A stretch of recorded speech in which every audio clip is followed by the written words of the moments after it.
სამხრეთ გერმანიაში სამგზავრო მატარებელი ლიანდაგებიდან გადავიდა, რასაც 3 ადამიანი სიცოცხლე მსხვერპლა, რამდენიმე კი მძიმე დაშავდა. გერმანიის ფედერალური და ადგილობრივი პოლიციის ინფორმაციით გამოძიება უკვე დაწყებულია. ინციდენტი მიუნხენიდან 158 კილომეტრში მოხდა. სამგზავრო მატარებელში დაახლოებით 100 ადამიანი იმყოფებოდა. 2 ვაგონი ტყის მიმდებარედ საღამოს 6 საათსა და 10 წუთზე გადავიდა ლიანდაგებიდან. გავრცელებულ კადრებში ჩანს, როგორ ადიან მაშულები გადაყირავებულ ვაგონებზე. დაზარალებულთა ზუსტი რაოდენობა ჯერჯერობით უცნობია. გამომძიებლები ცდილობენ ავარიის მიზეზის დადგენას.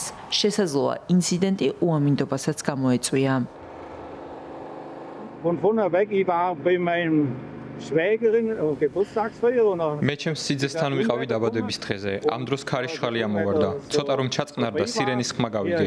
ვერტმფრენის ხმაც იყო. ამიტომ მანქანით სახლში წამოვედი. აქვე ვცხოვრობ, ჩემი შვილებიც აქ ცხოვრობენ. ვიფიქრე რამე სერიოზული მოხდა მეთქი. გზაში პოლიციამ გამაჩერა და მკითხა, სად მივდიოდი. უთხარი რომ სახლში მივდიოდი.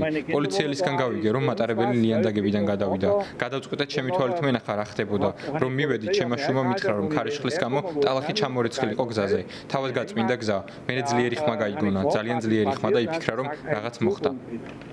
Und dann hat er gesagt, ja gut, jetzt gucken wir mal. Und dann habe ich meinen Sohn jetzt gefragt und der hat durch das Unwetter hat's aus. გერმანიის კანცლერმა ფრიდრიხ მერცმა სოციალურ ქსელ X-ზე გამოაქვეყნა განცხადება და დაღუპულთა ოჯახებს მიუსამძიმრა. გერმანიის რკინიგზის ადმინისტრაცია ამბობს, რომ ისინი თანამშრომლობენ საგამოძიებო უწყებებთან.